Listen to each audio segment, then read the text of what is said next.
For today's tutorial, I'm going to show you how to make a simple tote bag that you can make out of nearly any kind of fabric for a custom high-end look. Hello, I'm Jess and welcome to the Sallie Tomato YouTube channel. If you're new to sewing or you like sewing stylish projects, this is the place to be. Today's project is very quick and simple to make. The pattern I'll be using is our brand new release named Kristin. This bag has a sleek silhouette and simple design that is beginner friendly to make. The interior is very spacious and the exterior is a blank canvas eager to feature embellishments or printed fabrics. There are only a few pieces that you'll need to cut out from your fabrics and we'll have this project stitched together in no time. You can make this project out of nearly any fabric type including cotton, canvas, cork, faux leather, faux fur, or micro suede. This bag is a great size to take to the office, run errands, to use for travel, and everyday use. There's an optional interior slip pocket, and you can choose to use contrasting fabric or decorative webbing for the shoulder straps. I'm very excited to dive into this project and show you how to make this bag, but before we do so, if you like our videos, we'd love it if you'd give us a thumbs up and also hit the subscribe button so you don't miss out on any future videos. Also, before we get started, make sure that you purchase a pattern and gather all of your supplies. You can either download the pattern from our site or request it at your local Sallie Tomato retailer. Visit our website for a complete list of retailers. All of the supplies you need are listed on the back of the pattern. I've already gathered all of my supplies and cut out my pieces, so let's get started. You'll need to select a main fabric. For my project, I'm using Cork fabric. This is one of our exclusive prints called Preppy Plaid. I think this design is great for featuring prints, and you can use durable materials for the exterior, such as cork or faux leather, or you could even feature some of your favorite cottons or canvas. You'll need 2 pieces for your exterior. You'll also need to cut the same 2 pieces out of the foam interfacing. You'll also need to choose a contrast fabric, which should be a fabric that doesn't fray. So any non-woven such as faux leather, cork, micro suede, or craft tex. The contrast fabric will be used for the handles, the handle covers, and also the binding. However, if you'd like to use a decorative webbing for your handles, you can certainly opt to cut the lengths needed included in the pattern for the handles out of the webbing instead of your contrast fabric.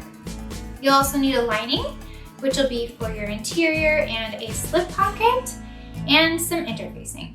The first section in the pattern is to fuse interfacing to the coordinating pieces. If you decided to use Turtle Tex or laminated cotton for the lining fabric, you can skip to the next section of instructions. However, if you're using cotton, then you'll want to center and fuse the coordinating interfacing pieces E and F for the interior and slip pocket to the wrong side of your lining pieces E and F. Follow the manufacturer's instructions for fusing.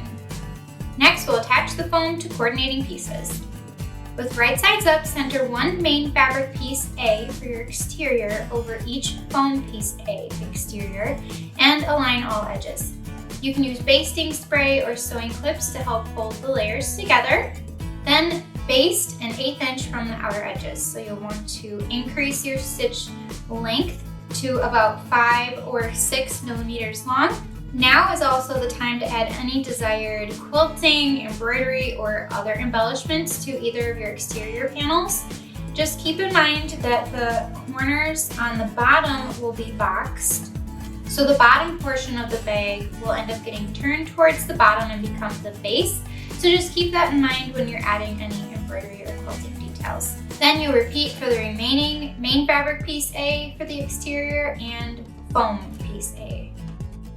If you're going to use the contrast fabric for your handles, we're going to start by joining 2 of the handle pieces B together by placing the short ends right sides together perpendicular to each other. You'll want to overlap the ends by about 1/4 inch and then sew a diagonal line from corner to corner. After sewing, trim the excess seam allowance to 1/4 inch wide. Then finger press the seam open and top stitch an 1/8 inch from each side of the seam. Then repeat the same process to join the remaining 2 pieces B to create one long continuous piece. Next, fold the handle in half lengthwise so the wrong sides are together. You can use sewing clips to hold the folded edges in place. Otherwise, you can just fold it as you sew, which I'm going to do. Then top stitch 1/8 of an inch from each length side. On my machine, I have the very narrow foot attached. I love this foot and I usually leave it on for the entire project. However, if you're having trouble with the faux leather sticking to your presser foot, you'll definitely want to switch to using a Teflon foot. You will be so much happier with sewing on faux leather if you use the proper foot. After top stitching each length side, we're going to cut the handle into 2 lengths according to the pattern and save the remaining piece for another project.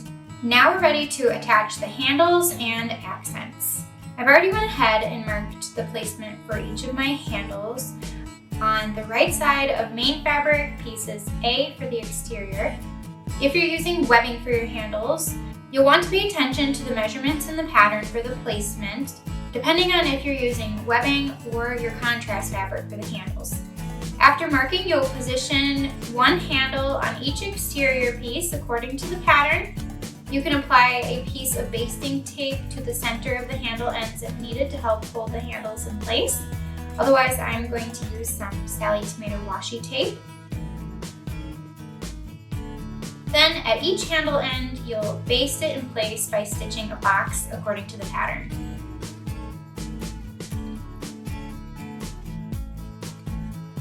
Next, with right sides up, center one contrast piece C handle cover a 1/2 inch below each handle end. Then top stitch 1/8 inch from all edges of each handle cover.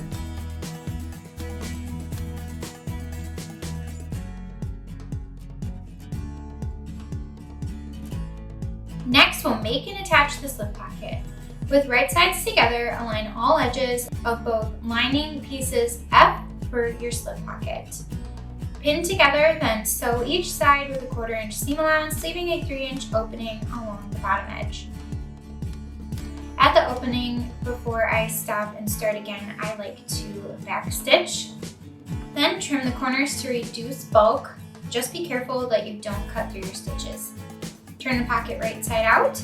I like to use a Sallie Tomato Essential turning and creasing tool to help smooth out the side seams and the corners.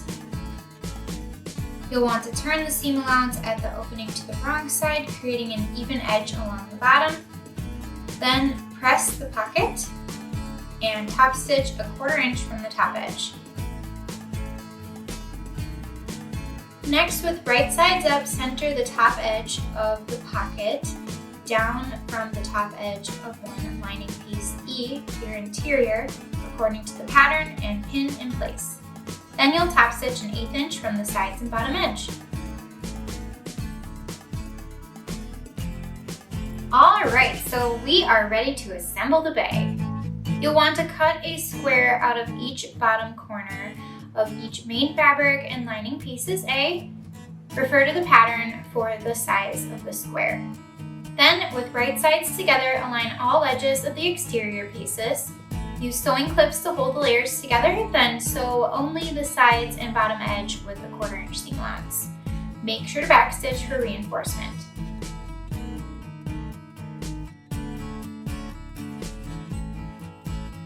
Now we're going to box the corners. You'll want to separate the layers at each corner, and with right sides together, match the side seam with the adjacent bottom seam, aligning the raw edges. Sew together with a 1/4 inch seam.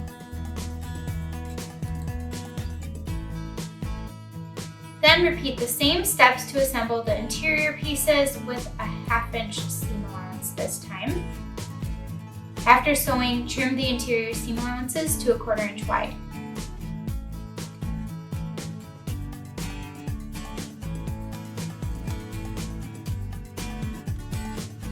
Next, turn the exterior right side out and leave the interior wrong side out. Gently smooth out the box corners. Insert the interior into the exterior so the wrong sides are together and align the top raw edges. Use sewing clips to hold the layers together, then baste around the top edge of the bag according to the pattern.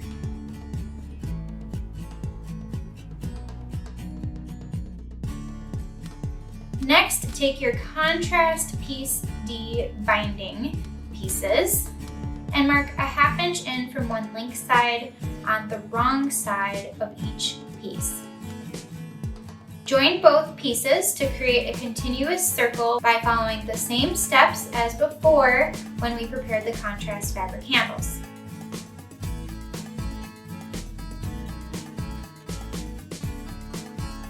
You'll want to test fit the binding around the top edge of the bag and adjust if needed depending on your fabric. If it's a little too loose, you'll have to take out your seam and sew a little deeper or trim off the excess and rejoin the ends so it's a nice tight fit. Then, with the wrong side of the binding against the interior, you'll want to align the 1/2 inch mark on the binding around the top edge of the bag. You can use basting tape to hold it in place, but I'm just going to align it as I sew, and you'll want to top stitch an 1/8 inch from the top edge of the bag. Just make sure to move the handles out of the way as you sew. After you've sewn all the way around, you'll fold the binding in half, covering the top raw edge, and top stitch the binding from the exterior side, an 1/8 inch from the raw edge, and make sure to move those handles out of the way as you sew again.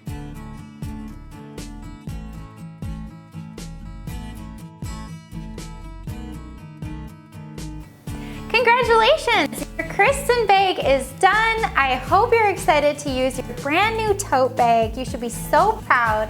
I hope that you learned some new tips and tricks throughout this tutorial, and I'd love to hear your feedback in the comments if you enjoyed the pattern, what you thought of the construction, or any other feedback about the tutorial too. Don't forget to share and show off photos of your completed bag. You should be so proud, and we'd love to see your fabric choices and how you're styling your new tote bag. Use the hashtags SallieTomato and hashtag KristinBag on social media so we can see it. Thank you so much for watching this tutorial, and I hope you have a creative day. I'll see you next time.